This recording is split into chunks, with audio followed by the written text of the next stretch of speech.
nasty words to say for parts of the American Jewish community, calling supporters of J Street, for example, capos, the Jews who collaborated with the Nazis during the Holocaust.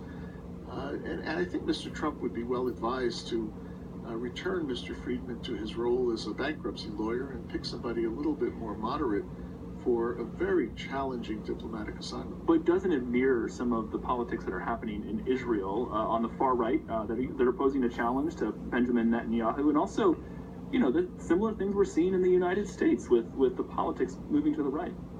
Oh, I think that's right, but this is, more than just a politics move. This is a diplomatic move.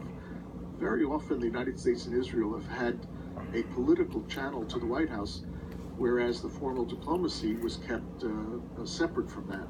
Putting Mr. Friedman into this role, which mixes and mashes together politics and diplomacy, is really a recipe for very serious problems. Well, we also expect Iran to be a big part of this meeting with Prime Minister Netanyahu and President Trump. What do you expect there?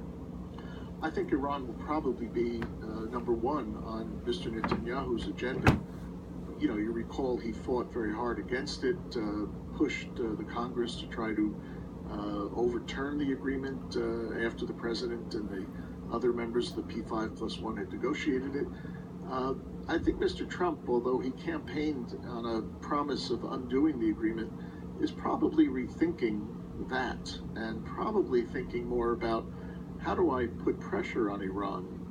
And I think the two leaders in their meeting can actually find some meeting ground with respect to that kind of pressure, moving at the UN and other places to make sure that Iran understands that there will be consequences for aggressive action, while holding their feet to the fire with zero tolerance for infractions with respect to the nuclear accord.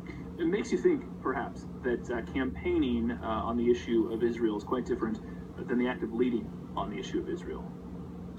I think every candidate for president has been far more aggressive and I would say pro-Israel than every president who's been elected.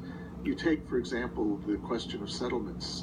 One would have thought that Mr. Trump would have come in and immediately said settlements are fine, immediately moved